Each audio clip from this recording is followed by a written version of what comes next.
महाराष्ट्र में सूखे की संभावित स्थिति को लेकर सरकार सतर्क है। इस पर चंद्रशेखर बावनकुले ने भी अपनी प्रतिक्रिया दी है। वहीं महिला आरक्षण मुद्दे पर सियासत गरमाई है। यवतमाल में लड़कियों के लापता होने और नागपुर केस में कार्रवाई के बीच प्रशासन जांच और शांति बनाए रखने पर जोर दे रहे हैं। माननीय मुख्यमंत्री देवेंद्र फडणवीस जी यांनी यापूर्वी मंत्रिमंडळाच्या बैठकीमध्ये सर्वच पालकमंत्र्यांना येणाऱ्या अल निनोचा प्रभाव लक्षात घेता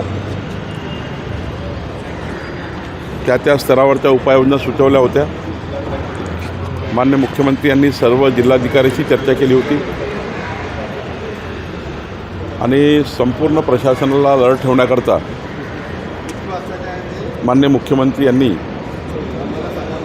बैठक आयोजित केलेली आहे आणि या बैठकीमध्ये एकंदरीत दुष्काळजन्य परिस्थिती निर्माण झाली तर शासनाने काय भूमिका कुठल्या विभागाच्या काय भूमिका असतील याबद्दलचा संपूर्ण या ठिकाणी मला वाटतं आढावा मुख्यमंत्री घेणार आहेत। खरं तर आमच्या बहिणीचा विश्वासघात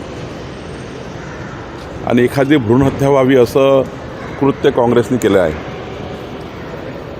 संपूर्ण देशामध्ये आक्रोशाचं वातावरण आहे। 70 कोटी आमच्या लाडक्या बहिणी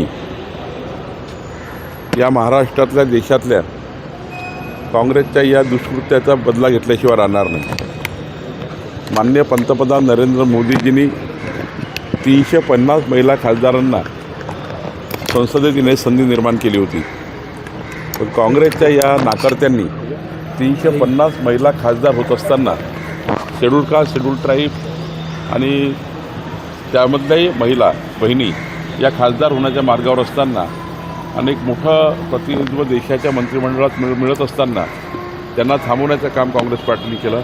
महाराष्ट्राचा विचार केला तर 150च्या वर महिला आमदार जर असल्या असत्या तर आमच्या बहिणीच्या समस्या लाडक्या बहिणीच्या समस्या सभागृहामध्ये मांडण्याकरता एक मोठी संधी मिळाली असती। महाराष्ट्रात 170 महिलांना या ठिकाणी सत्तेपासून दूर ठेवण्याचं काम काँग्रेस पार्टीने केलं आहे। याबद्दलची जी अधिक माहिती गृह खात्याकडे आहे। माननीय देवेंद्रजींनी याविषयी लक्ष घातलेलं आहे।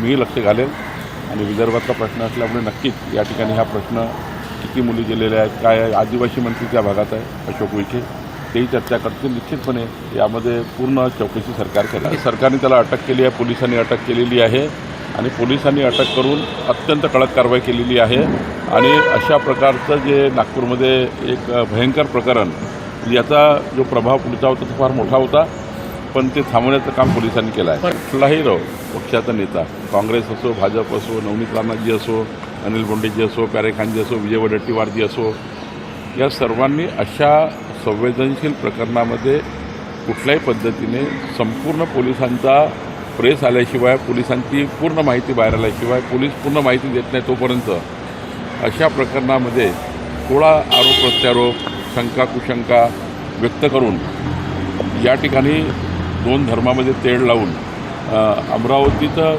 अत्यंत आनंदाचं वातावरण त्या ठिकाणी खराब होणे याची काळजी आम्ही सर्वांनी घ्यायची आहे। पोलिसांनी प्रेसच्या माध्यमातून सर्व वस्तुस्थिती मांडलेली आहे। जसं आम्ही समोर अजून थांबला नाही आहे। आमच्याकडे हार्ड डिस्क आहे, 7 मोबाईल आहे, एक लॅपटॉप आहे, एक आयपॅड आहे। हे सर्व आम्ही फॉरेन्सिकच्या माध्यमातून जेव्हा येईल त्याचा रिपोर्ट अधिक माहिती समोर येईल। त्यामुळं पोलिसांकडूनच त्या ठिकाणी अधिकृत माहिती घेणे हेच महत्त्वाचं आहे।